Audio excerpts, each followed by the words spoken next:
Hey everyone, Kevin here with Divinely Designed, and I have a card making video. After I went to the the Stamp and Scrapbook Expo recently, I got to kind of revisit with Stamplistic, and I really love their cards. So this is one of theirs. It's called Fleur de Lis, and this is actually one where they offer a stamp as well as a die that goes with it. So the stamp is just one big stamp, and then the die actually has 11 different layers in it.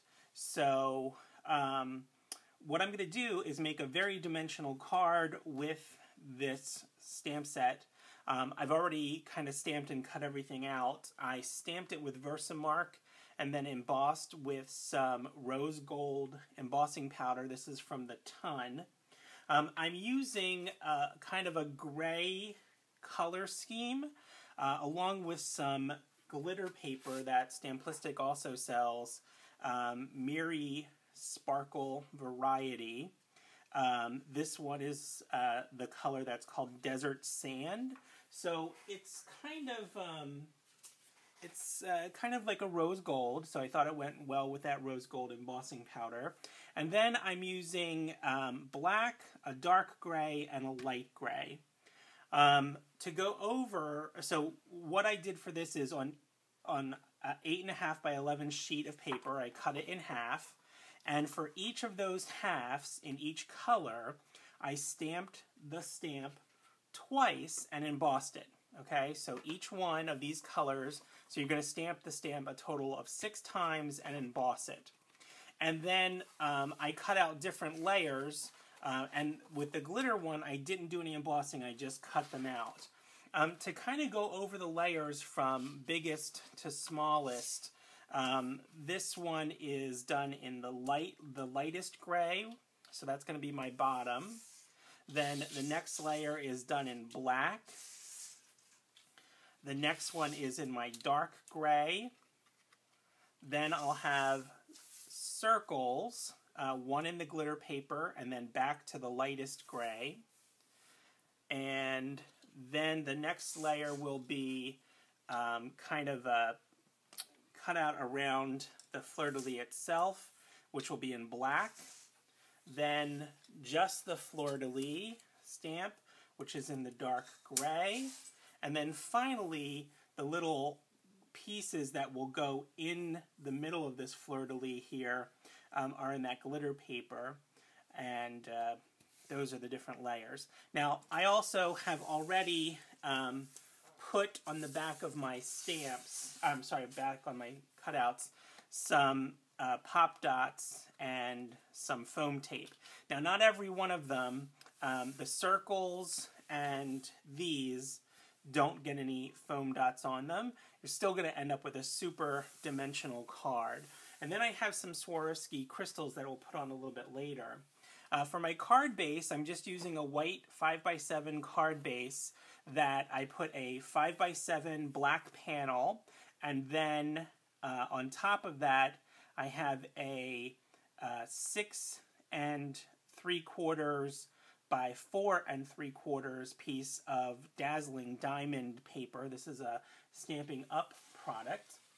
And so I'm just going to layer these, and then I'll probably speed that up. It's just going to be me taking off the adhesive and lining them up, and then I'll stop for a moment and we'll talk about the crystals themselves, okay?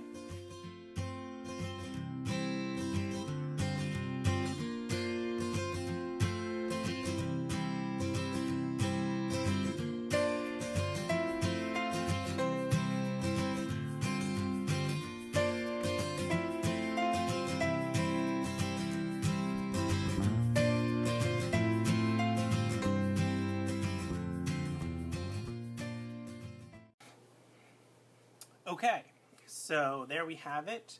You may have noticed that I mistakenly glued down those circles on the incorrect layer. But luckily they hadn't stuck, so I was able to pull them up and put them on the right layer so you can see them. If I had left them where they were, this black layer would have just totally obscured them. For a lot of these different layers, you're really only seeing like a tiny little portion of it. Like the very lightest color, you only get these little scallop pieces that are way back there. Then the dark one, you know, so you're only seeing little bits and pieces, but super dimensional. You can see that on the side there. So it's a pretty thick card, or at least has a lot of dimension. And now I'm just going to put some crystals on. I'm going to use glossy accents and my crystal katana. And I am not sure exactly what I'm going to do. I brought some colors. These are all Swarovski crystals. And I have some, I think I'm going to use kind of the browns. I have those in kind of multiple sizes. So I think I'm going to use those. And then I have some, these are gold. These are, I thought these were the Midas ones, but it says Arum. Arum, I think that's the color. And these are Dorado. So these are much bigger ones. These are like a darker gold, and these are a bright gold. I think I'm going to use some of those. And then I just have some plain crystals. I have some of these orange ones.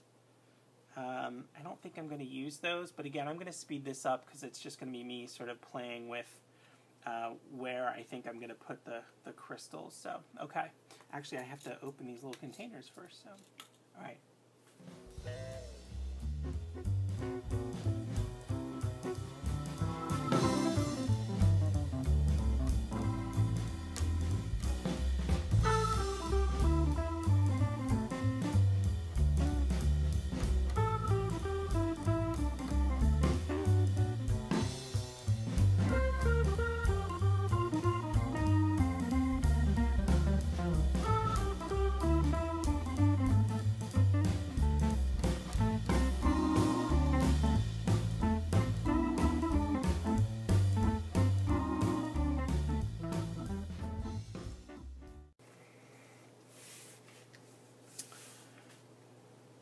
Okay, I think there we have it. This is the Stamplistic Fleur de Lis card. I ended up using brown Swarovski crystals in a couple of different sizes. I think this is 5mm, 4mm, and 3mm. So I had a couple of different sizes. I had the Dorado. I believe that's 6mm, and then the Arum in 4mm. So the gold is sort of right here. These are crystal. What is the color here? Hold on.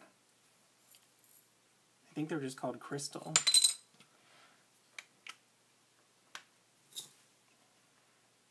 Crystal F. So they're the plain shiny crystal as opposed to the crystal AB, which has more of a kind of a holographic kind of look, and they sort of take on the color of whatever you put them against. So this is just straight like white crystal. And then these last ones are, I believe these are 4mm topaz. So that's the ones I put around the end there. So I love it. I think it looks fantastic. It's so super sparkly. And yeah, that's it. You may have seen me use this, the crystal katana, if you're not familiar with it. This side is sort of, I don't want to say sticky, because like I can touch it and it's not sticky. But I mean, you just have to lightly touch it to the top of a gem and it'll pick it up. And when you put it against, you know, adhesive, it just stays there. The other end is just has a little kind of hole in it, and you can use that to place, you know, to sort of put pressure on it and move them around. It also has a smaller, if you need to use more precision, there's a little sort of smaller cap in here that you can put in if you have smaller crystals to move around, but I don't have any of those really tiny ones. So, okay, that's it. Comments, questions, leave them below. Thanks for watching, and check back here for more crafty videos. Bye, y'all.